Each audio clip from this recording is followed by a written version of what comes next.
Raríssimas, raríssimos e raríssimas, bom dia, René de Paula Júnior falando aqui no Radinho de Pilha, 23 de janeiro de 2024, terça-feira. A previsão do tempo é de pancadas esparsas no decorrer do período em cima de algum prego gigantesco aqui em volta, porque tem alguém com algum tipo de martelo fazendo um barulho infernal desde um horário absolutamente desrespeitoso. Afinal, agora são 5 para as 8 da manhã, acho que às 20 para as 8 da manhã, o cara já estava com serras. Eu nem sei onde que é isso. Eu já circulei pela casa aqui com meu tripézinho e microfone, tentando achar algum cantinho um pouquinho mais propício à nossa conversa. Acabei voltando para o nosso lugar de sempre e espero que a gente não seja muito afetado por essa martelação. Mas eu acabei me deixando afetar hoje cedo, me pegou de mau jeito mesmo. Eu me pergunto talvez por quê, né? Eu já estou quase começando a achar que o problema sou eu.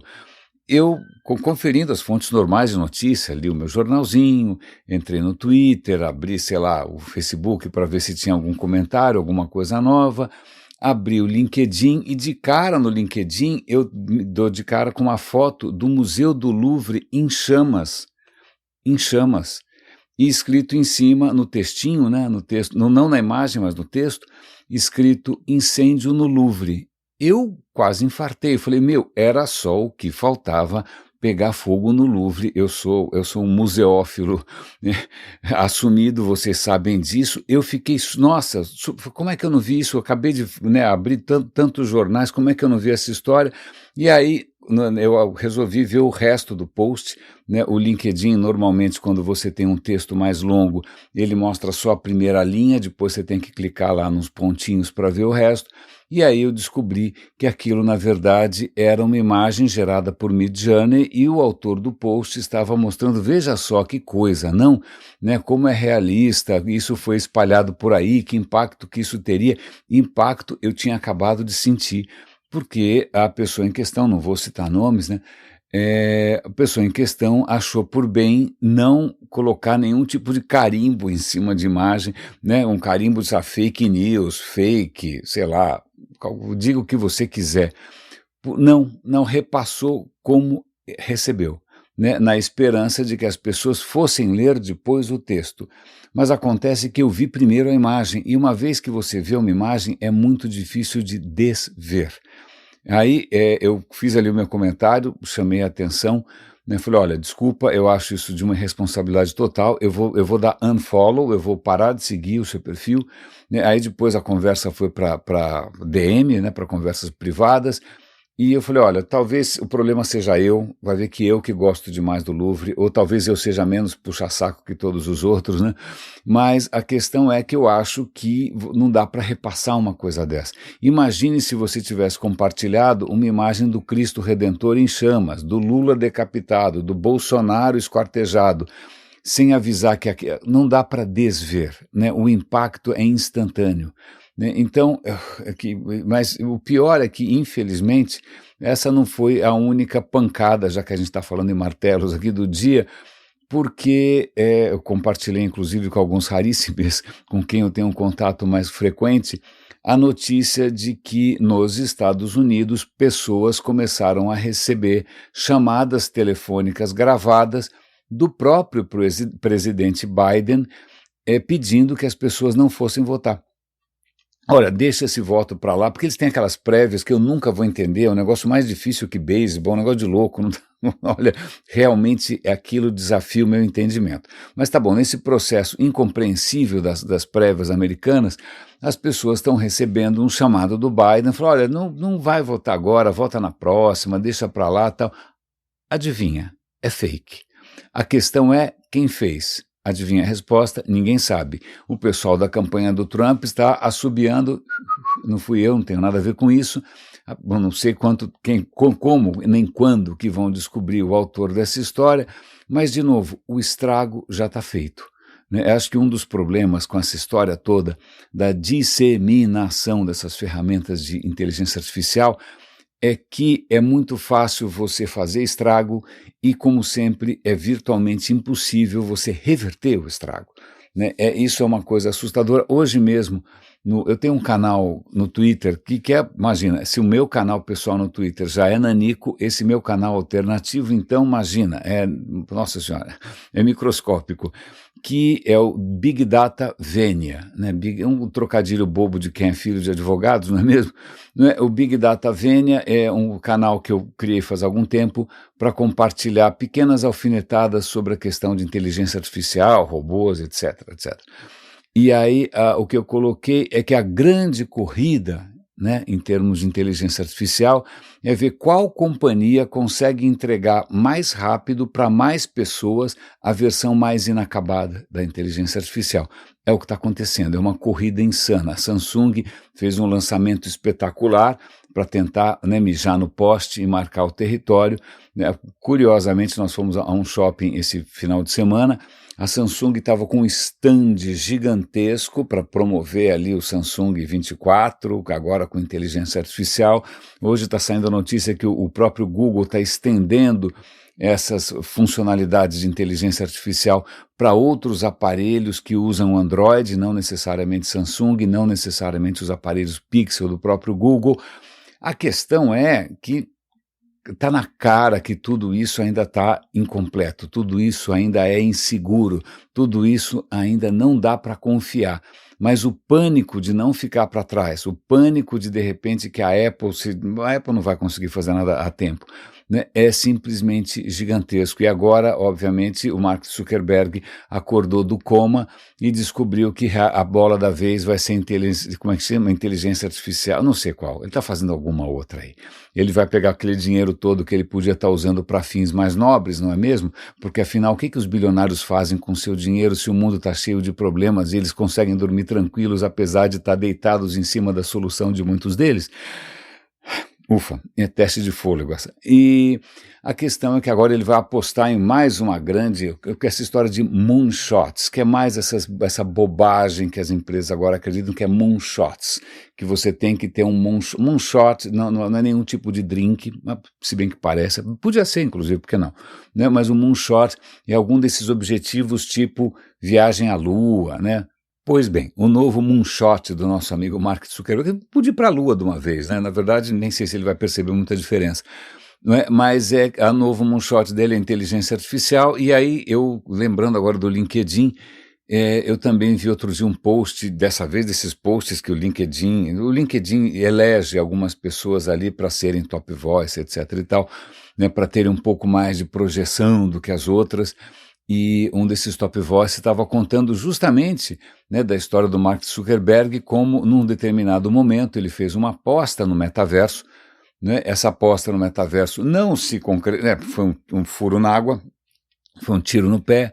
E veja bem, ele falou, olha, então, essa aposta do Mark Zuckerberg fez com que a empresa perdesse não sei quantos bilhões, ele teve que demitir 21 mil pessoas, mas agora ele tem um novo moonshot, que é a inteligência artificial, e o Facebook nunca valeu tanto, ele voltou a ser um dos 5 homens mais ricos do mundo, uma 5 das empresas mais ricas do mundo, alguma coisa dessas gloriosa, né? Veja bem como é importante dar a volta por cima, como a gente não se deve deixar afetar por um tropeço na vida do empreendedor. Eu não resisti, aliás, o LinkedIn, acho que é por isso que eu nunca vou ser top nada em lugar nenhum no LinkedIn, porque eu não resisti e falei, olha, realmente eu não me emociono com o destino do Mark Zuckerberg, sobretudo se é um destino glorioso. Mas se fosse um destino um pouco mais irônico, quem sabe eu fosse me interessar, mas não. Mas o que realmente me preocupa são as 21 mil pessoas que perderam o emprego por causa de uma decisão completamente estapafúrdia de uma pessoa só. Então veja como você sempre tem perspectivas diferentes. Você pode ver nesses altos e baixos do Facebook, né, uma prova de que o empreendedor é um capitão de um navio no mar bravio e que não deve se deixar abater pelas tempestades ou qualquer bobagem dessas, né, ou você pode simplesmente olhar para os marinheiros. né? Olhar para as pessoas que não sobreviveram, olhar para as pessoas que ficaram para trás. Vocês já sabem qual é a minha perspectiva. Aliás, falando em perspectiva, a minha mulher falou, eu vou comprar o livro do Tyson, eu gosto muito do Tyson, não é o Mike Tyson, né? O Mike Tyson, ele escreve com uma luva de boxe, então eu não recomendo, né? É o DeGrasse Tyson, que é um divulgador de ciência extraordinário, com um trabalho super legal, né? E ele lançou um novo livro que se chama em português, acho que Mensageiro das Estrelas. Mensageiro das Estrelas não é um livro de astrologia, pasme, não é? É capaz que venda muito até por causa disso. O cara vai colocar na prateleira, não vai ler mesmo, vai achar que de repente é um livro que vai mostrar que puxa, os capricornianos, ou seja lá que usar. Bom, em suma, Mensageiro das Estrelas, o título não é por acaso. O Galileu lançou uma das obras do Galileu que realmente mudaram o mundo, é justamente o Siderius Nuncius, ou em português, o Núncio Sidério, mas se bem que ninguém sabe o que é Núncio Sidério. Núncio Sidério é o latinismo, a frase em latim para mensageiro das estrelas. Então ele está homenageando justamente, né, o nosso amigo Galileu, amigo aqui do Radinho de Pilha. E o que parece que deve ser bastante divertido nesse livro de divulgação científica do Tyson, é que ele faz essa inversão de perspectivas. Vamos fazer de conta que você é um alienígena que cai nesse planeta aqui, por acaso, e de repente você tem que entender as coisas à sua volta, né? Então esse é um exercício sempre muito interessante, né? Sempre muito interessante.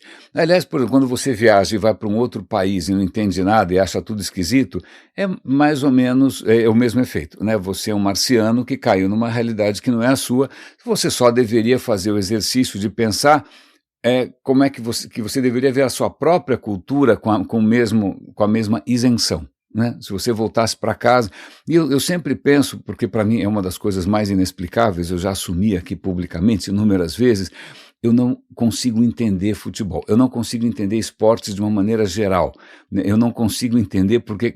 Então, vamos imaginar que você tenha, sei lá, teve um grande jogo de futebol, certo? Um estádio lotado e por alguma razão qualquer saiu um quebra-quebra e está uma pancadaria brutal, e nessa hora chega um alienígena, né? E ele vê dentro de uma construção, nossa, que construção impressionante, os caras estão bons de engenharia, e ele olha lá dentro pessoas se espancando. Aí o cara vai se perguntar, a construção é feita para conter pessoas se espancando? É tipo um ringue gigantesco? Não. Veja bem, não, isso daqui é construído. E aí você mostra uma imagem, sei lá, meia hora antes, né, todos sentadinhos, né, ali acompanhando. Aí o alienígena fala, pensando só, você tem 20 mil pessoas, estou vendo aqui, sentadas que não estou entendendo. Né? Não, é que elas estão... você está falando desses 20 e poucos aqui que estão correndo para lá e para cá? É isso que elas estão fazendo? Elas vieram ver 22 caras fazendo não sei o quê? Isso. Tá bom, entendi, agora sim e tal. Mas é um espetáculo de balé, então, né? Eles estão dançando, eles estão fazendo algum tipo de coreografia. Será que isso é para promover a chuva? É algum tipo de superstição? Não, eles estão disputando uma bola. Aquela coisa pequenininha. Tá bom, por quê? Ela é preciosa? Não, você compra em qualquer lugar. Bom, se ela compra em qualquer lugar, por que que... Não, mas a questão não é a bola em si. Você tem que enfiar a bola naquele buraquinho, mas naquele buraquinho pequenininho ali, mas nossa senhora. Então, mas espera, então o objetivo é acertar a trave, porque a trave é fininha. Não, tem que passar entre as traves sem tocar a trave. Tá bom, mas agora vamos voltar. Ok, entendi. Agora, por que as pessoas estão se espancando? Não, as pessoas estão se espancando porque... Bom, e aí, como é que você explica? Como é que você explica que pessoas se matam pelo que aconteceu com um time, que é uma invenção completamente abstrata? Um time não é um clã, né, em cima de sangue, consanguíneos, são parentes, não é uma coisa de tribo. Um time, é completamente arbitrário. Aliás, um time não são nem as pessoas que estão jogando, porque os jogadores mudam de time. Um time é uma bandeira colorida. Bom, agora você entende por que não tem alienígena por aqui. Acho que os poucos que apareceram falaram, sai fora, porque os caras são capazes de se fechar no lugar para se espancar por causa Bom, como é que... Bom, em suma, desculpa, eu aproveitei essa ocasião, obviamente, para fazer aqui um pequeno desabafo da minha incompreensão com paixões nacionais, né? Mas isso poderia servir, esse ponto de vista do alienígena, como é que você explica guerras santas, né? Como é que você explica que no Oriente Médio você tem Houthis, iranianos, o Estado Islâmico, fala outros aí, tem um monte, Hezbollah, todos eles se matando entre si, né? Em princípio acreditam no mesmo livro, é um livro só que eu me lembre, mas mesmo assim as divergências com relação à interpretação de um livro só fazem com que esses caras se matem. Como é que você explica? Como é que você explica? Mas espera, quem escreveu esse livro? Foi o profeta? Não, o profeta não escreveu nada. Aliás, o profeta parece que tem uma estranha predileção por não escrever nada, né? As pessoas depois anotam o que ele deveria ter dito, é um negócio meio esquisito, mas deixa para lá. Mas a questão é, a gente está muito interessado nesse livro do Tyson, a gente vai comprar, ela quer comprar uma cópia impressa, legal, vamos esperar a cópia impressa, eu talvez ouça na Audible, eu sou um grande fã de um sistema de audiolivros chamado Audible, aliás eu vou dar o link aqui na descrição desse episódio, eu vou dar o link para Audible para você testar por 30 dias, né? Você paga todo mês como Netflix e você tem direito a baixar acho que 2 audiolivros por mês. Eu faço isso há 200 anos.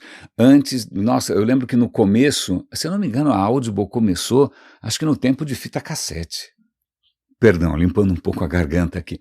Mas falando aqui em divulgação de ciência, ontem eu ouvi um episódio extraordinário, né? Eu pelo menos gostei bastante, porque tinha informações ali que eu já meio sabia mais ou menos, tal, mas que eu nunca tinha parado para pensar, que era sobre o ar que a gente respira, o oxigênio, né? O oxigênio, a gente está sempre falando aqui dessa história de oxigênio, porque talvez seja esse um dos critérios para os astrônomos identificarem quais planetas por aí, a gente já comentou que existem bilhões de trilhões de planetas, uma coisa gigantesca, quais deles têm vida, porque se tiver oxigênio, alguma coisa estranha está acontecendo, porque o oxigênio não fica dando bobeira, né? Se tem oxigênio na atmosfera é porque alguém está produzindo sem parar. Alguém significa alguma forma de vida, porque aparentemente não há nenhum processo mineral, geológico que produza oxigênio livre. Não. Quem produz isso, pelo menos por aqui, né, quem faz fotossíntese. Quem faz fotossíntese produz oxigênio, e esse oxigênio não dura muito, alguém vai respirar, isso vai enferrujar alguma coisa, isso vai se conectar a alguma coisa. Então, o oxigênio, como ele vai ser consumido quase que, né, instantaneamente, ele tem que ser produzido o tempo todo. Então, um dos critérios da gente tentar descobrir formas de vida lá fora, né, ou ambientes propícios à formação de algum tipo de vida, é olhar se tem oxigênio. Mas o que eles estavam comentando aqui é sobre o que está por trás dessa história toda, que é a fotossíntese. A fotossíntese, né, que, convenhamos, é o que mantém todo mundo vivo nesse planeta. Sim, existem algumas formas de vida que conseguem viver independente. Mas, cara, na boa, o forte desse planeta, né, veja aí, criaturas de todo tipo, são criaturas que respiram de alguma maneira, que dependem do oxigênio, certo? Certo. Então, só que o mecanismo da fotossíntese é tão complicado, é tão complexo, talvez envolva física quântica, talvez envolva processos extraordinários, é tão complexo que até hoje ele não está 100% entendido. A gente entendeu, já avançou bastante, claro, né? A gente consegue entender bastante coisa, mas ainda tem seus mistérios. Mas o que é muito legal disso é que tem um daqueles momentos que são realmente decisivos na história do planeta. O que acontece quando a vida surge na Terra há 3,5 bilhões de anos, mal o planeta se formou, em alguma poça quente de água, aí, em alguma chaminé subterrânea, né, daquelas que ficam soltando minerais a uma temperatura altíssima, surgiu a vida. Surgiu a vida, mas surgiu no escuro, surgiu pegando energia justamente dessas fontes quentes, justamente energia química, ninguém estava nem aí para o Sol, certo? A vida surge, dane-se o Sol, né, em algum momento, e aí isso bota aí uns 2,5 bilhões, durante 1 bilhão de anos ninguém dá muita bola para o Sol, até que em algum momento algumas formas de vida descobrem que, esse negócio do Sol, né, ele consegue deslocar alguns elétrons. Se ele desloca alguns elétrons, quem sabe a gente consegue pegar esse elétron que está dando bobeira, né, e pegar isso e fazer alguma coisa a respeito. Então surgem as primeiras formas de vida capazes de fazer fotossíntese, certo? Certo, alguns bilhões de anos, eu não vou lembrar os números exatos, tá bom? Então você surgem o que tem até hoje, né, que são as cianobactérias. São bactérias, não estou brincando, são bactérias que conseguem fazer fotossíntese. Que beleza, né? Aí surgiram essas criaturinhas que conseguiam fazer fotossíntese, que maravilha. Você começa a soltar oxigênio na atmosfera. Não tinha oxigênio na atmosfera. Não tinha por que ter, né? De uma hora para outra começa a ter. Isso no começo é um problema, porque oxigênio na atmosfera significa que os outros organismos não estão preparados para isso. O oxigênio é muito agressivo, né? A vida teve que aprender a se defender do oxigênio, porque o oxigênio é muito agressivo. Por isso que você toma coisas antioxidantes de manhã, porque o efeito do oxigênio não é fácil, né? Mas a vida vai se desenvolvendo. Bom, em suma, ok? Mas tudo começa com cianobactérias. Mas aí acontece uma coisa estranhíssima. Uma célula, uma bactéria, uma célula, uma forma de vida qualquer, unicelular, engole uma dessas cianobactérias. Ok, já tinha isso, já tinha um comendo o outro ali, certo? Certo. Mas acontece que essa cianobactéria, a hora que ela é engolida, ao invés dela ser digerida, ao invés dela ser dissolvida, por um absoluto milagre, não, e não estou falando aqui intervenções, não, os alienígenas, vai explicar isso para não, estou falando aqui de um fenômeno bastante improvável do ponto de vista estatístico, né? O que acontece é que uma dessas cianobactérias, ao invés de ser digerida pela outra bactéria, ela fica lá dentro. E elas descobrem uma maneira de viver juntas. Que espetáculo, uma simbiose. Que magnífico. Ah, você consegue fazer fotossíntese, consegue capturar a energia do Sol? Gostei, vou pegar essa energia para mim. E você passa a ter de uma hora para outra. Isso é um encontro com consequências completamente inéditas. Ao invés de uma comer a outra simplesmente agasalhou, incorporou a cianobactéria e de uma hora para outra você tem uma célula, uma bactéria, que é capaz de produzir, é a primeira planta. Então a primeira planta, a primeira alga surge na hora em que ela engole uma cianobactéria e essa cianobactéria vai se transformar mais para frente naquilo que está em qualquer planta por aí, nos meus vasos por aí, etc., nos jardins, não é? Num cloroplasto. Então, se uma planta tem cloroplastos que estão fazendo fotossíntese, esses cloroplastos, na verdade, eles tinham vida própria, independente, estavam por aí soltinhos, mas aí eles foram incorporados e aí nasce, é uma explosão de vida. É uma explosão de vida. Eu não lembrava dessa história, isso chama agora eu já esqueci, endossimbiose, quando um engole o outro, e aí, né, um aproveita, um ganha casa e roupa lavada, né, e o outro ganha, né, um sustento. Mas isso não foi a última vez que isso aconteceu, porque veja, você, eu, né, várias criaturas à nossa volta, excetuando vírus, etc. e tal, aliás temos uma notícia um pouco preocupante aí de vírus na sequência, nós somos eucariotes. Eucariote significa que a nossa célula tem um núcleo, e esse núcleo, aliás, o nosso DNA está no núcleo, e aliás as nossas células, elas são praticamente movidas por uma usina, né, tem uma fabriquinha de energia ali chamada mitocôndria. A mitocôndria é quem, através da respiração, consegue gerar energia para as células, né? As células recebem combustível, mas para respirar elas precisam do motorzinho. É mais ou menos como o motorzinho de um motor a combustão, certo? Ele vai pegar o combustível que está ali na célula, que são açúcares, etc. e tal, e ele vai conseguir converter isso em energia e vai eliminar gás carbônico, certo? É isso que a mitocôndria faz. Então, a mitocôndria, os amigos do radinho, os raríssimos já sabem disso, a mitocôndria veja bem, ela tem uma vida pregressa, ela tem um currículo, ela já foi outra coisa antes no passado.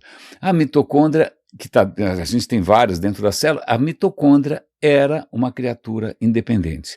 Em algum momento, de novo, lá atrás, uma célula engoliu a outra, aí ao invés de uma ser digerida, né, ruminada não, ainda não tinha nada disso, mas em vez de ser, sei lá, desfeita, dissolvida, ela acabou ficando ali dentro, né? E ela acabou ficando ali dentro, e olha que delícia, eu vou ficar por aqui. E aí montou-se uma simbiose. Então você tem dentro de cada célula sua, você tem hóspedes que são muito prestativos, né? A mitocôndria já foi uma célula com vida própria, independente, etc. e tal, mas ela foi incorporada. Então, tanto é que você tem o seu próprio DNA, que está no núcleo da célula, a mitocôndria tem o DNA próprio. Então a gente fica com esse papo de o indivíduo, o eu, você. Não, você, cada célula sua não, veja bem, não é só você. Cada célula sua tem o DNA de uma outra criatura, né? Tem o DNA de uma mitocôndria. Cada célula sua já é uma quimera. Quimera é o nome dado para essas criaturas que são compostas, né? Então, em algum momento, olha que eu achei isso tão legal, essa percepção.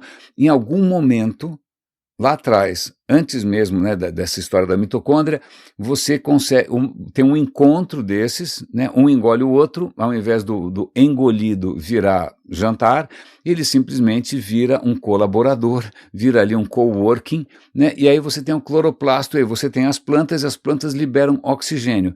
Que beleza, oxigênio permite várias coisas, né, permite que organismos tenham, através da respiração, um processo mais energético, né? Opa, tem oxigênio por aí? Então vamos respirar esse oxigênio e queimar energia, que beleza, a coisa funciona. Mas veja, para respirar esse oxigênio, aconteceu um outro milagre, que é o milagre da mitocôndria. A gente só consegue respirar o oxigênio com tanta eficiência porque em algum momento lá atrás teve esse encontro absolutamente improvável, né, e que foi um completo sucesso, né, em que de repente, pronto, eu vou viver dentro de você e eu vou me especializar e agora eu sou a mitocôndria e a respiração quem cuida sou eu. Eu acho isso extraordinário porque as coisas não são duas coincidências isoladas. Vejam, elas se complementam.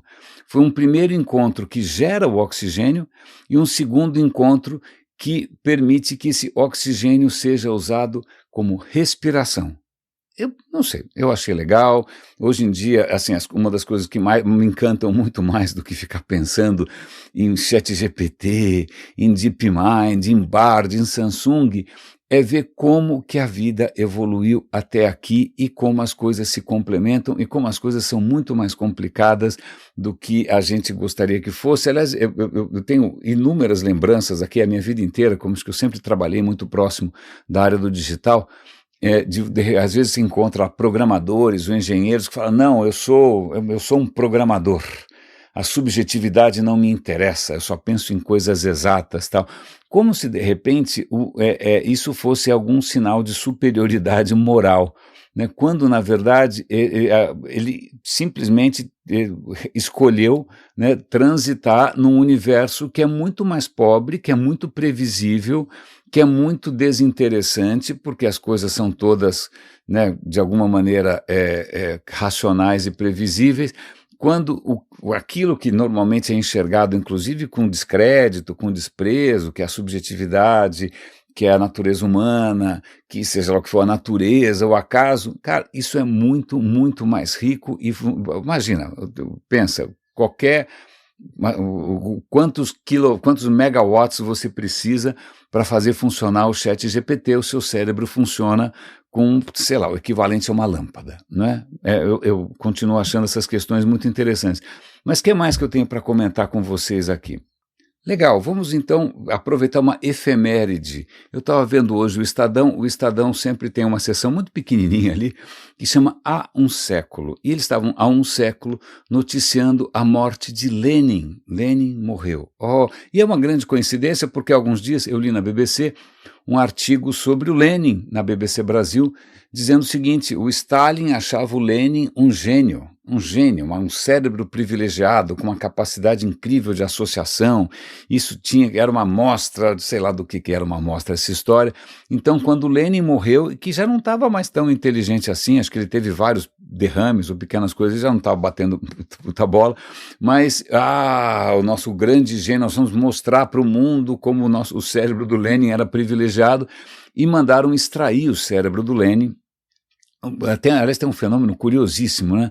O Lenin é embalsamado colocado num caixão de vidro para ser venerado, o que é uma coisa estranha, porque isso remete para mim há uma questão religiosa, né? Você venera um corpo embalsamado de um santo, porque existe essa história de que quando uma freira, um santo morre, o corpo não se decompõe, um sinal da sua pureza, não é? Então bota lá, embalsama o corpo do cara, aliás está lá até hoje, 100 anos depois o corpo está lá, eu nem sei do que eles devem ter posto lá para o negócio não desfazer, mas pois bem, o corpo que está lá está sem cérebro, porque o cérebro foi retirado para ser estudado pela ciência, mas veja bem, pela ciência favorável ao regime soviético, claro.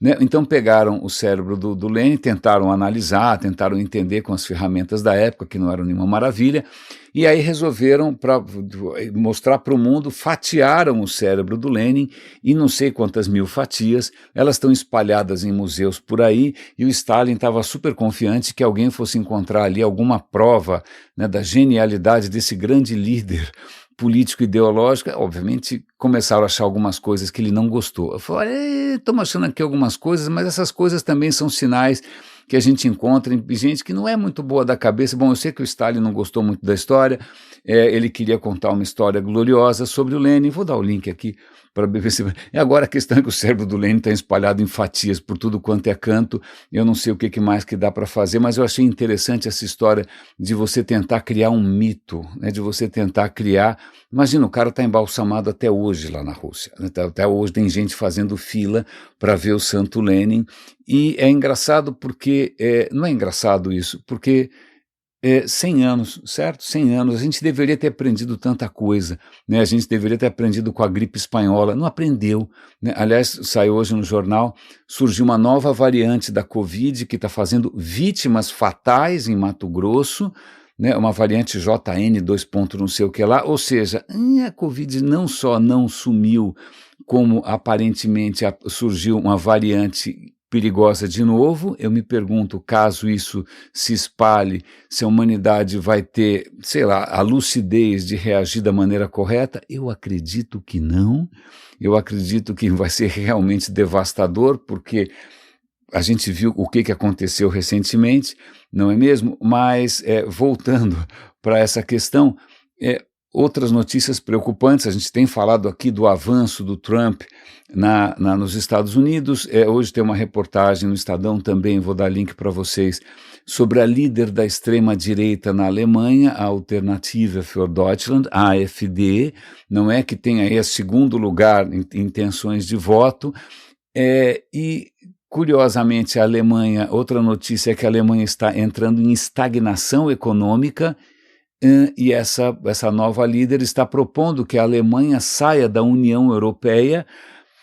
Então, vários sonhos que a gente foi construindo muito lentamente, com muito trabalho, com muito esforço, né, com muita negociação, aparentemente estão virando fumaça.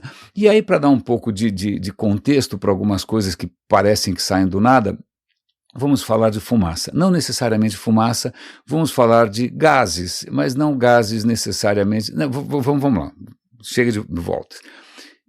Fui assistir ontem um vídeo de um canal que eu sigo no YouTube, mostrando como que na Holanda se faz o queijo Gouda, que na verdade não se fala Gouda, é Gouda ou alguma coisa parecida com isso, porque quase todas as letras na Holanda, por alguma razão qualquer, são guturais. Mas então o queijo Gouda, não sei se é assim que fala, como é que ele é feito? Eu falei, nada mal, porque é um queijo absolutamente espetacular. Agora eu vou fazer uma pausa aqui, estou falando de memória. O que acontece é que a França sempre deteve, né, essa aura, não, a gente sabe fazer queijo, nós somos os donos do queijo. A Itália também tem uma coisa parecida, né? Mas na França, o camembert, o brie, mas aí tem o jeito certo de você fazer o camembert, o jeito certo de você fazer o brie. Se não for do jeito certo, se não for no lugar certo, então não é camembert, então não é brie, ou então não é parmegiano, ou seja o que for, né? Aquelas coisas chatas de controle, qualidade, né? Tem que ser do jeito certo, senão não. O que acontece é que a Holanda tem uma variedade de queijos incríveis, tem o Mazda, tem o Gouda, etc., justamente porque eles não precisaram se preocupar com essa neurose burocrática francesa que quer regulamentar absolutamente tudo. Então, se você adora os queijos holandeses, celebre a liberdade holandesa de fazer o que bem entender com seus laticínios. Agora, ok, isto posto, vamos voltar aqui para a questão da Holanda. A questão é a seguinte, eu não sabia, mas quando você tem muitas vacas, e muitas vacas fazem muito xixi e fazem cocô, isso libera nitrogênio na atmosfera, porque elas comem o quê? Grama e capim que foi fertilizado com nitrogênio. Elas comem rações artificiais que foram também turbinadas aí com nitrogênio. Então, o que acontece na hora que elas eliminam, eu não sei se você já viu esse espetáculo, é um pouco impressionante para quem nasceu na cidade como eu, elas eliminam aquela quantidade gigante de cocô e xixi. Meu Deus do céu, aquilo libera nitrogênio. É engraçado porque toda vez se você falasse, olha, vamos falar aqui do problema ecológico de um rebanho, eu ia pensar no metano, porque foi isso que ficou na minha cabeça, né? As vacas tem lá um monte de bactérias ensandecidas, elas ruminam, né? Nesse processo é gerado metano. O metano sai pela frente e sai por trás, basicamente. E o metano é um gás, mil perdões aqui, limpando a garganta de novo. O metano é um gás super, super, super impactante em termos de aquecimento global. Então, você falou vaca, você falou ovelha, né, razões inclusive para você parar de comer mamíferos em geral, eles liberam metano, metano é um desastre. Mas eu não sabia do problema do nitrogênio. Acontece que a Holanda tem rebanho para tudo quanto é lado. Na verdade, a Holanda é um dos maiores produtores, se não for o maior produtor de carne da Europa, carne de porco, carne de vaca e tal. Não só, a Holanda exporta uma quantidade, eu ia falar cavalar, mas não é cavalar, é bovina, uma quantidade gigantesca de laticínios para a Europa toda. Então, você tem o quê? Muitos rebanhos, muitas fazendas, né? A pecuária é um assunto intenso na Holanda, e o que acontece é que essa pecuária gigante da Holanda, tão concentrada, ela produz muito nitrogênio e muita amônia. E isso está fazendo o quê? Isso está matando as florestas europeias, porque isso vai acidificar o solo. No que acidifica o solo, várias criaturas que, de repente, você fala, os caramujos não conseguem formar as suas conchas. Você fala, pô, dane-se o caramujo, né? Mas acontece que você tem, como sempre, uma pirâmide alimentar. Se os caramujos não conseguem prosperar, quem come o caramujo e quem é comido até os predadores, limpando a garganta de novo. Os predadores no alto da pirâmide também não têm tanta comida assim. Então veja, se você acidifica o solo, isso provoca uma hecatombe ecológica, porque simplesmente empobrece a quantidade de vida possível naquela região. Então, veja só, as vaquinhas holandesas tão lindas, e são umas vacas bonitas mesmo, não é? É aquela quantidade gigante de estrume e xixi, o que acaba promovendo a acidificação do solo nas florestas, as florestas europeias, os carvalhos, todas aquelas coisas espetaculares, estão de mal a pior. A União Europeia está surtando, fala, pelo amor de Deus, vocês têm que cuidar disso, porque isso é um desastre ambiental. E o que acontece é que agora na Holanda, a extrema-direita está conseguindo juntar os fazendeiros insatisfeitos contra a União Europeia, e você tem o surgimento de um Trump holandês.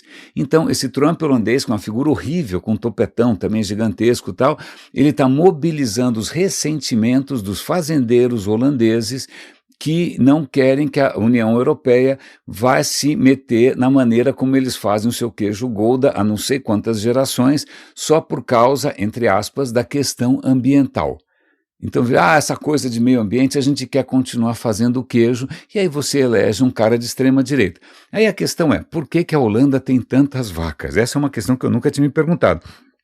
A Holanda, uma boa parte do território da Holanda de hoje, ele foi reconquistado, por assim dizer. Os caras fizeram diques, a gente já mencionou isso aqui em vários momentos sobre a história da Holanda, fizeram diques para criar o quê? Terra para aproveitar, para plantar, seja lá o que for.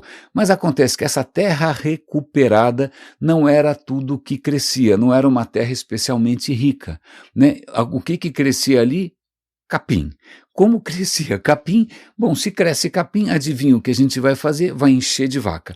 Então, nunca podia imaginar que um vídeo sobre como que o queijo Gouda é feito de maneira tradicional, queijo Gouda, aliás, né, na Holanda, isso fosse, primeiro, me ajudar a entender um pouco mais da história da Holanda, né, os caras fazem os diques liberam terra, a terra não é fértil, você põe capim, o capim tem capim, você põe vaca, só que acontece quando você faz um monte de vaca, você tem liberdade para fazer uns queijos absolutamente extraordinários, mas um dia você descobre que aquele monte de vaca está fazendo nitrogênio para tudo quanto é lado, está promovendo um desastre ambiental na União Europeia, e isso vai promover o quê? É uma tentativa de regulamentação não, seguinte, eu vou comprar sua fazenda, eu dou dinheiro, para de fazer, não, mas eu não quero parar, eu não quero o seu dinheiro, e surge um partido de extrema direita, e 100 anos depois da Segunda Guerra Mundial, da Primeira Guerra Mundial, a gente está retrocedendo por razões que agora a gente consegue entender, inseguranças econômicas, ressentimentos, teorias raciais insanas,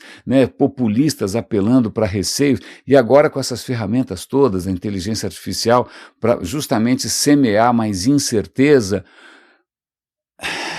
É complicado. O próximo que falar em progresso aqui vai ter que realmente explicar o que ele quer dizer com isso. Porque, aliás, isso foi tema do nosso café da manhã hoje. Eu e minha mulher conversamos bastante sempre. O tema foi justamente esse. Engraçado como, de uma certa maneira, a inteligência, ou o que a gente poderia chamar de razão, ou o que a gente poderia chamar de ciência, ela avança, né, mas o comportamento moral não necessariamente melhora na mesma maneira. A minha tese, que é uma tese laica, que não envolve religião, que não envolve nada, a minha tese laica é que simplesmente no âmago, né, das nossas emoções está a nossa evolução como primata, né? Então a gente tem muito arraigada questões como tribalismo, questões como o outro, questões como inveja, questões como status, isso é muito arraigado, né? A cultura humana foi evoluindo em paralelo, de maneira muito acelerada, mas a cultura ainda não consegue ter um efeito tão